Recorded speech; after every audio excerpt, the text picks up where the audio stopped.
What's going on, everybody? It's AG here. Today, we're going to take a look at my preseason college football playoff predictions. So, these are my official predictions going into the season. We've done my way too early, still too early, all that good stuff. But this is the official preseason prediction.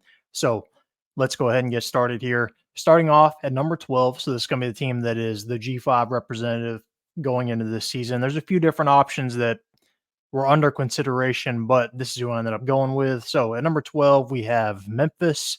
As you can see here right next to me, okay, I have potential pitfalls. I'm going to have this with every team on this list. So this is going to be kind of their most likely losses that could eventually hold them out of the playoff. But with Memphis, a lot of reason for optimism here. Number one, the American is pretty up for grabs. SMU has gone out the door. They're headed to the ACC. UTSA, they've got some turnover on their roster. Their quarterback is gone, Frank Harris.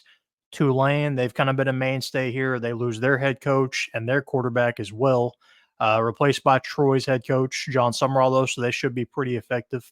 And then you've got South Florida. That's another team that could be kind of a thorn in Memphis' side as far as making it to the playoff. And then their big game, all right, so that's going to be against Florida State. Florida State, all right, as we know, last season, narrowly missed out on the playoff. But let's talk about Memphis for a second before I do forget. Reasons for optimism for them. Number one is their offense. That offense is really explosive. They've got a lot of guys back from last season. They have improved in some places through the portal, like added some guys from some power conference schools that should be able to contribute. But they have Seth Henigan back at quarterback. He's going to put up All-American top numbers. That's kind of their main reason here. I think they can play with Florida State. I really think they can beat Florida State. Now we'll see if that happens.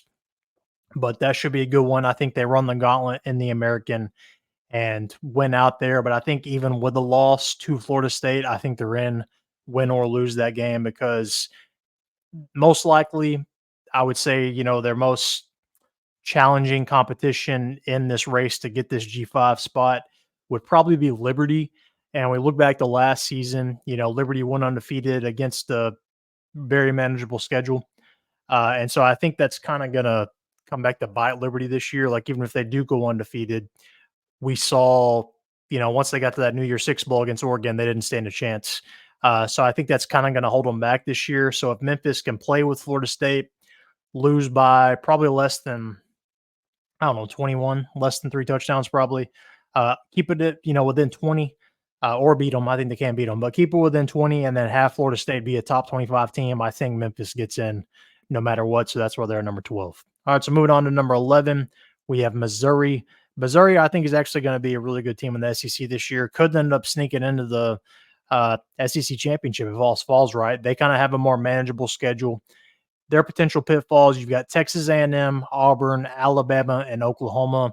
Out of those 4 teams, Alabama is the only consensus top 25 team there, so they avoid some tough competition. As for Missouri, really good season last season. They would have made the playoff probably if, it would already been 12 teams. But they've got Luther Burden back at receiver, arguably one of, if not the best receivers in the country. You've got Brady Cook back at quarterback.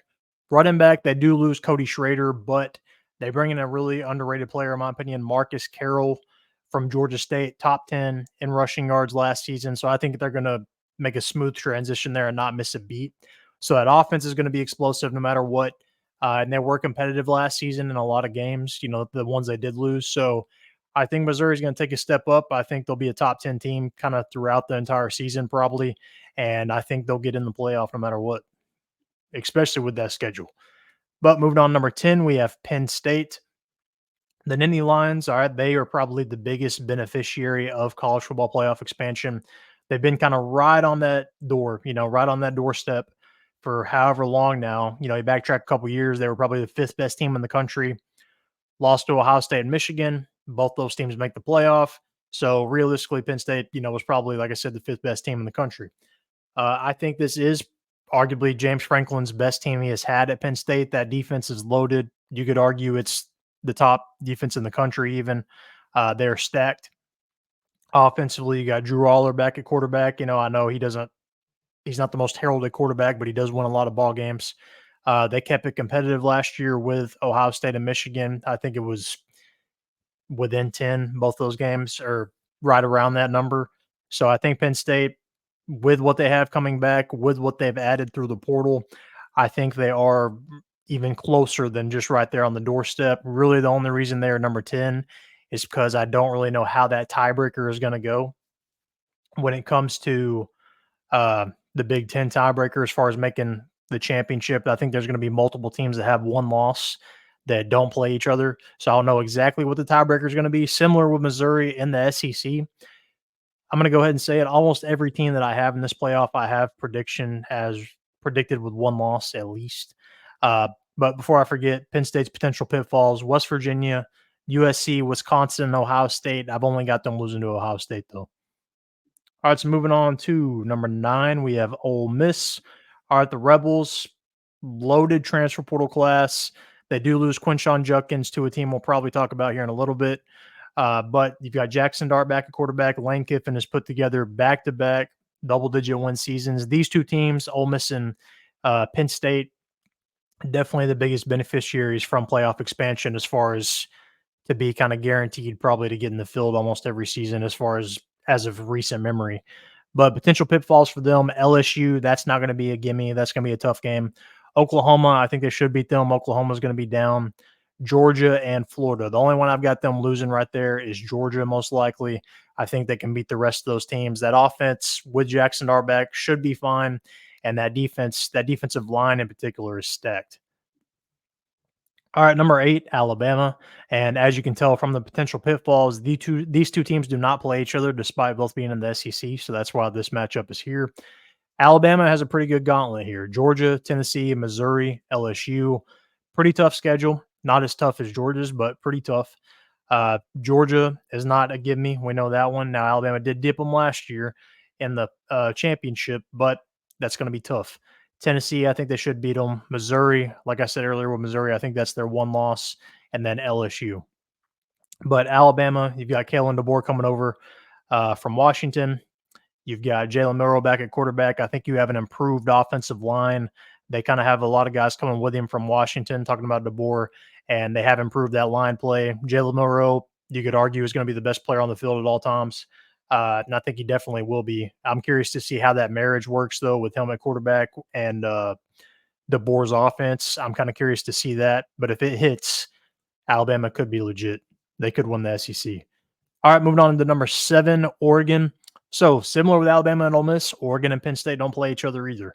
Now, this is the two teams that I was talking about as far as the tiebreaker would work. I don't know how that's going to necessarily fall, but potential pitfalls for Oregon: Ohio State, Michigan, Wisconsin, and then Washington. Washington has had their number as of late, but Washington loses a ton.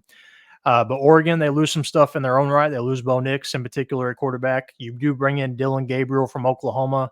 I think they should be fine there. Dillon Gabriel is going to be able to put up an explosive offense. Defensively, they have loaded up on the transfer portal. They have improved, but the question mark with them is moving from the Pac-12 to the Big Ten.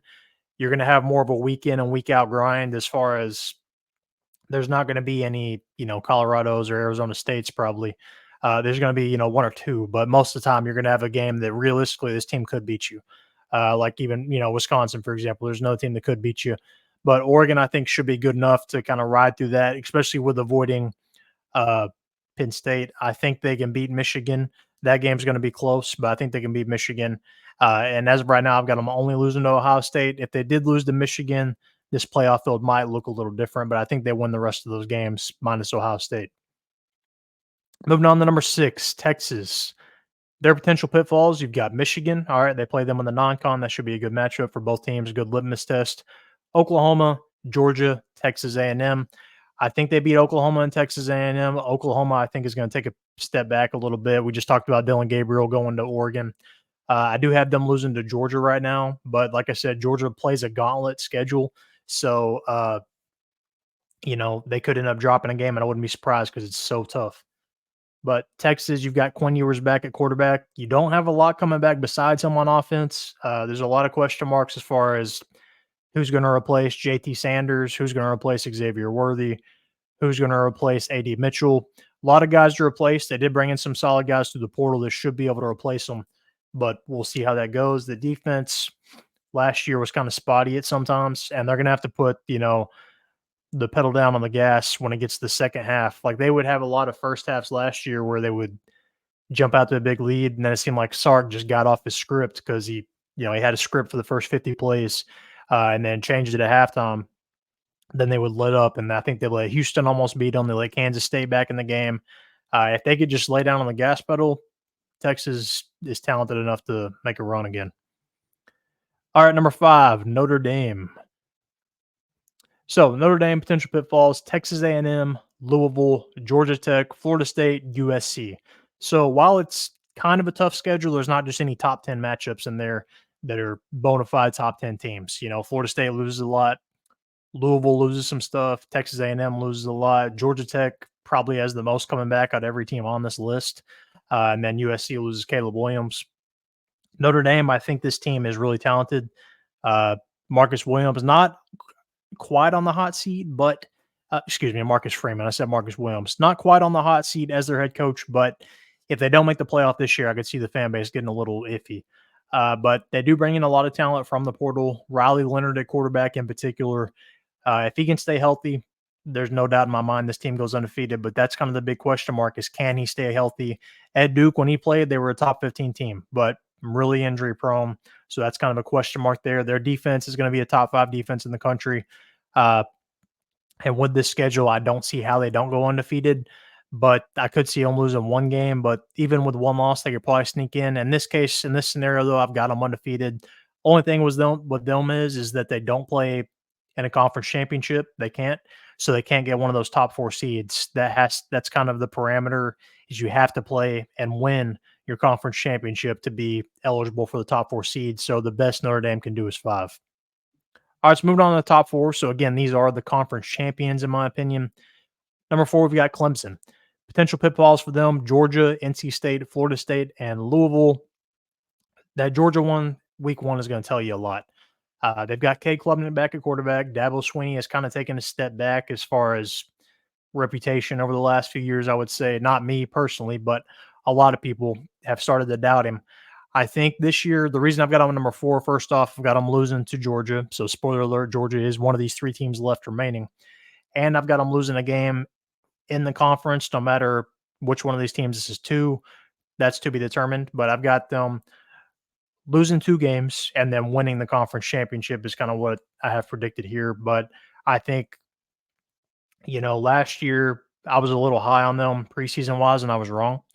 I think I did have them in my playoff last year, preseason, if I remember correctly. And I was way off on that one, but they did kind of start creeping back. I think might not have been last year, might have been a couple years ago. They really started creeping back at the end of the year, got a couple of really good wins under their belt. I think this team is talented enough to win the ACC, which is pretty up for grabs. I think you could argue 7, 8 teams in the ACC could realistically win it. And I think Clemson is definitely one of them, but we'll find out against Georgia kind of really what they're made of. All right, number 3, Oklahoma State. So this is the winner of the Big 12. Potential pitfalls for them: we've got Utah, Kansas State, West Virginia, and Texas Tech. With them, they could even have a loss here.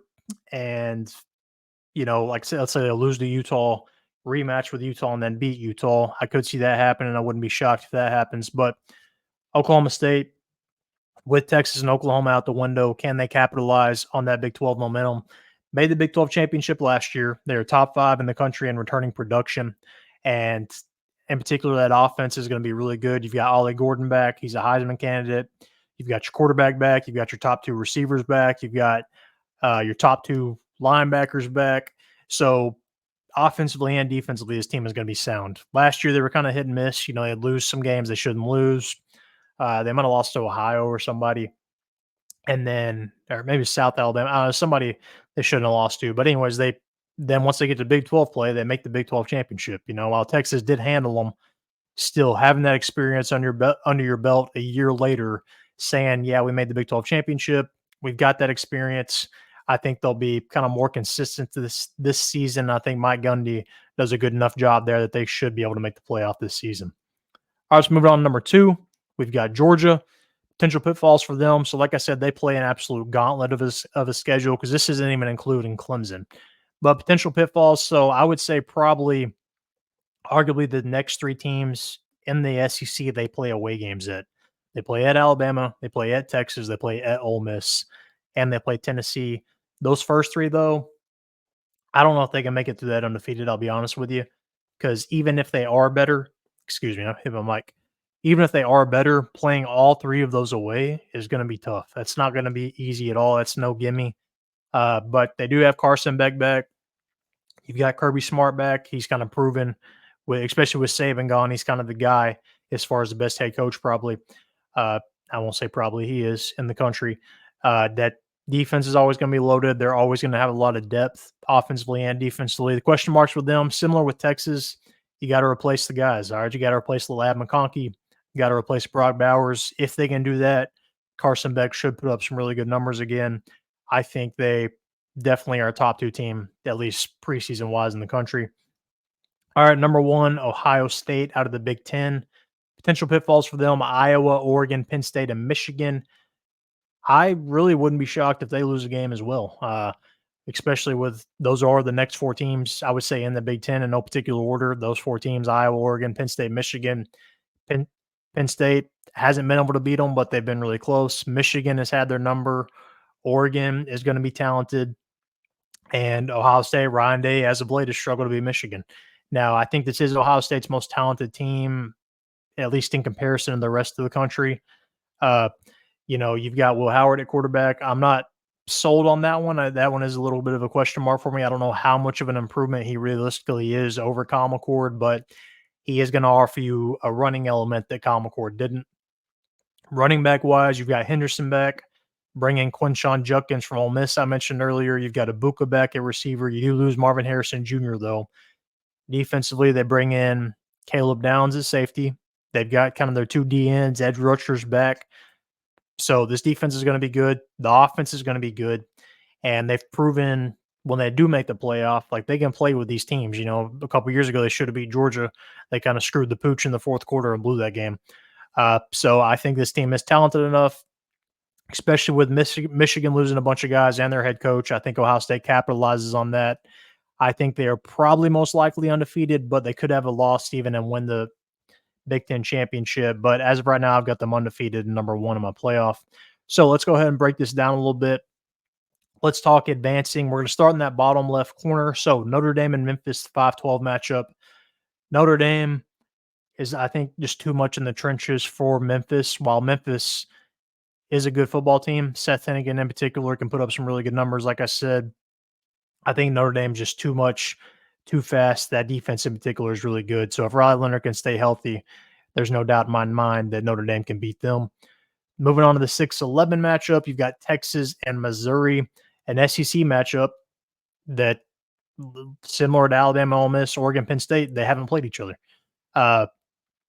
Texas is going to be fast. All right, they're going to have a lot of wideout speed that, even though, like I said, they do have question marks as far as replacing those guys, they're still going to have a lot of speed. Quinn Ewers is going to be able to air it out. So I think the question mark in this game would come down to defense. Which defense can get more stops?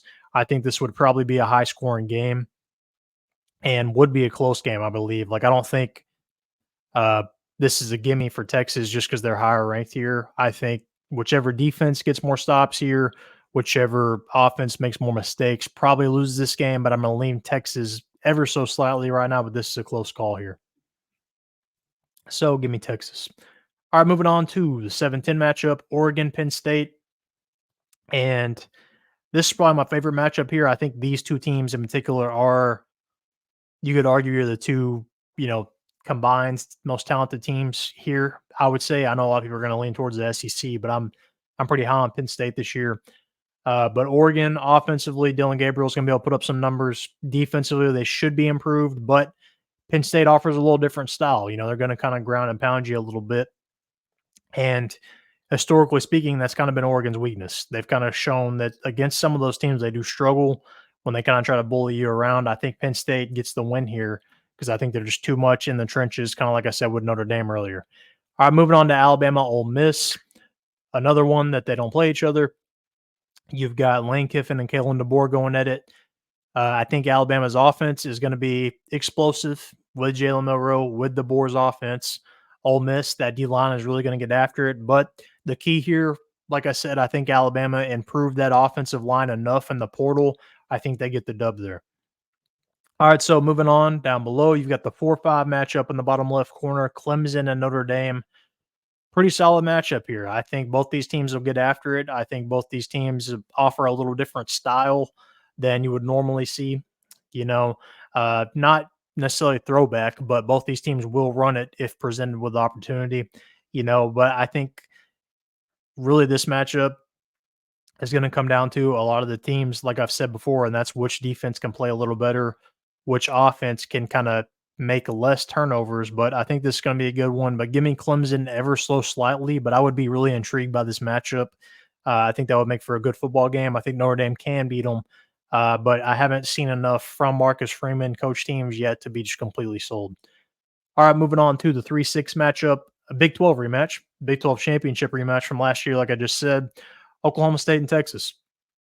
Quinn Ewers gets his shot at Oklahoma State once again. Oklahoma State has a lot of guys coming back, so they are going to be experienced. They're probably not going to make a lot of mistakes, but we kind of saw last year, despite Oklahoma State being pretty good, Texas was still head and shoulders above them. So give me Texas there. Top right, we've got Penn State, Georgia. As good as Penn State, I think, will be this season, as high as I am on them this year, with how they play, I think you run into a buzzsaw there with Georgia. I think they're too big, too talented. They have too many NFL-ready bodies. And unless they can just turn over Carson Beck consistently, and I don't think that's going to happen, Georgia gets the win there.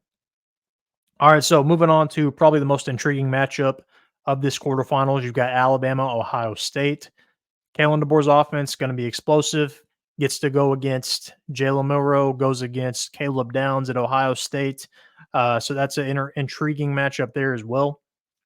I think Ohio State is a little too explosive right now and a little too good defensively, because Alabama has been good defensively previously, obviously, under Saban, but under DeBoer, how's that going to look? It's going to look a little different probably as far as stylistic scheme and stuff, as far as the bodies they have out there.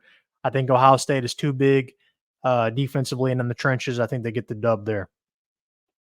All right, so in the semifinals, let's go ahead and start on the right side. You've got Georgia and Texas, an SEC rematch. So these teams do play in the regular season. Excuse me. Could even rematch, in the SEC championship. That's a possibility. With Texas, I think they are going to be once again in the playoff. Obviously, I think they're going to be championship caliber once again. But with the amount of question marks they have, I do have some limitations on just how much I believe in Texas this year. But Georgia's in the same boat. They've got to replace a lot. But with this one, I'm going to give the edge to which coach do I trust more, and that's going to be Kirby Smart in Georgia. Then we've got Ohio State and Clemson on the other side. I think Ohio State is too fast. I think their defense is too big for Clemson. I think they kind of beat them pretty handily there. So give me Ohio State. Then you've got Ohio State-Georgia matchup. I think most people's probably consensus top two teams this season. So that probably means this won't happen. Let's go ahead and say that. But hopefully it does for our sakes, because I think it'd be a pretty good matchup, pretty intriguing to watch. A lot of NFL talent on the field, no doubt. A lot of day one NFL talent, round one talent on the field as well. You've kind of got two really good teams here going at it. And, it could really go either way. I'm going to lean Ohio State right now just because I think with what they have coming back, they've got a little more coming back than Georgia. And I think with what they have coming back on defense, that team is going to be able to stop a lot of teams and kind of give them fits on offense, because they've got, like I said, some pass rushers, some guys on the line that can really get after it. So give me Ohio State there. I think Ohio State gets the dub. But that is my college football playoff field at the moment. This is my preseason, so subject to change, obviously, but going into the season, this is what I'm riding with. This is who I think wins each conference. This is who I think makes the playoff, and I think this is kind of how the playoff field shakes up. Now, the only one I'm kind of iffy on, to be honest with you, is probably obviously the ACC winner, so Clemson, and then the Notre Dame pick. Those are the two teams that I think could miss the playoff, and then Oklahoma State, you could see probably Utah or Kansas State getting in. But I think every other team on here, minus maybe Memphis because you get the Liberty in there, but Alabama, Ole Miss, Ohio State, Penn State, Georgia, Texas, Missouri, Oregon, and Penn State, I think are all shoe-ins to get in. So if you're a betting guy, I'd probably say those teams are definitely getting in, because we looked at the SEC schedules with how they play out.